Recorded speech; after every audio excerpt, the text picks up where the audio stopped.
So, continuing with the Whirling Dervishes by Ira Friedlander Quotes and Notes series, please excuse me for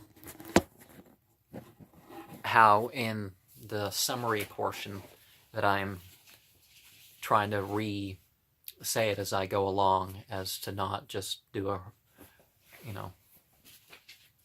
as to make it more about reporting it. So let's talk about the term, the honey of his counsel. We have a reminder of the sweetness and healthiness of following righteous advice.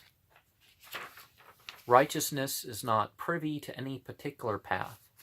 So, very short thing. And that's, again, what I'm doing with my page. Inviting, whatever good, whatever truth we can share in. Come. If you don't want to listen to me going over scripture, fine, don't. If you ignore one list or another, don't. But come to the truth, come to the good that we have. Share your own findings. Don't spread slander and stuff. Actually know what you're talking about. But the Mevlevi order spread after Jalal's death happened. But originally he was probably just a teacher and people learned things, and he was sort of an influence to everybody speaking Farsi after that point, in some direct or indirect way.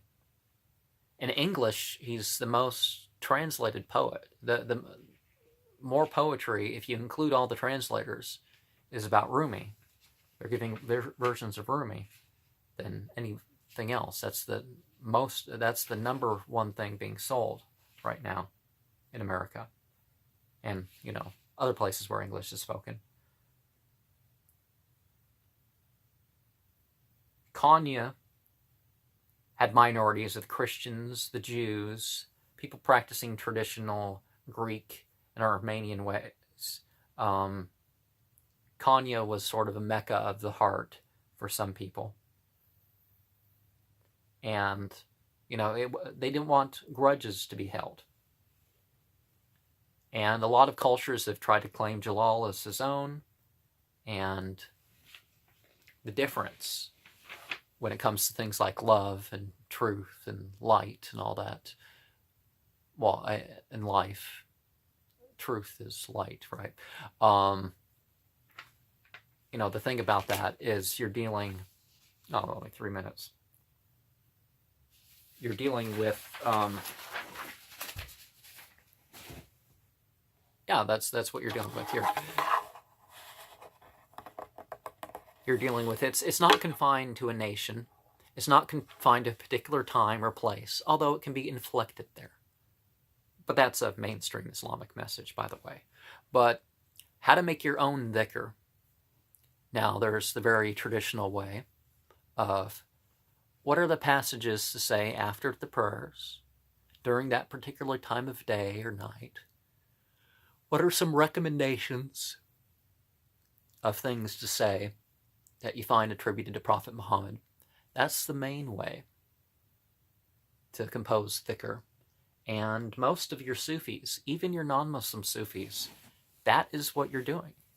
They are doing Islamic practices. And any Muslim can appreciate the existence of the Sufis, whether they are Muslim or not, as they're accepting some of the Islamic influence. And why are you trying to chase people away from Islamic influence if you're Muslim? People shouldn't have to accept everything to take part in the good of something. And how many people say, I believe the whole book, and if the book's completely sound? How many people don't follow the book as well as people who say, I believe part of the book? I mean, seriously, think about that. And there's also your own dreams, your own experiences reenacted. That is how to do your own dhikr. Go beyond what is required. Go beyond what is recommended. Do something voluntary. Something voluntary upon certain principles, upon certain beliefs. Reenact what you want, what you believe, but not merely, I feel like it, I don't feel like it. Sometimes when you don't feel like it, that's the best time to engage in remembrance. But, be moderate, take care of your health. Don't abuse yourself or neighbors or something with loud volume or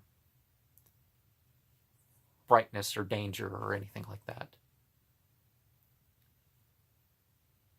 Remember, not just as an outer expression, do it within.